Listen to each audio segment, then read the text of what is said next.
Dear students, আসসালামু আলাইকুম। এসএসসির পক্ষ থেকে আমি তোমাদের স্বাগত জানাচ্ছি। মোহাম্মদ আব্দুল কাইয়ুম। আসলে ইংরেজি গ্রামারের একটি গুরুত্বপূর্ণ বিষয় হলো সাবজেক্ট অবজেক্ট প্রসেসিং। এই বিষয়ে আজ আমি তোমাদের শেখাবো। এখানে দেখো আমি লিখে রাখছি সাবজেক্ট অবজেক্ট প্রসেসিং। এগুলো সব সাবজেক্ট, এগুলো অবজেক্ট, এগুলো প্রসেসিভ। এখন দেখো আই হলো সাবজেক্ট, এর অবজেক্ট হবে মি, প্রসেসিভ হবে মাই। অনুরূপভাবে we, us, our, you, your, he, him, his, she, রাখার, they, them, there, it, it's. এগুলো তোমাদের ব্যবহার হলে জানতে হবে সাবজেক্ট কোথায় বসে, অবজেক্ট কোথায় বসে, প্রসেসিভ কোথায় বসে। যদি এই ব্যবহারগুলো না জানো তাহলে তোমরা ইংরেজি লিখতে পারবে না, ইংরেজি ট্রান্সলেশন করতে পারবে না, ইংরেজিতে স্পিকিং করতে পারবে না। এই বিষয়গুলো জানা অত্যন্ত জরুরি।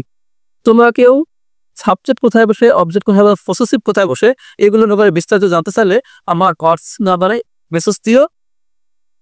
আর এরকম নিত্য নতুন ভিডিও পেতে আমার চ্যানেলটি সাবস্ক্রাইব করে রাখবা, তাহলেই নতুন ভিডিওগুলো পাওয়া যাবে।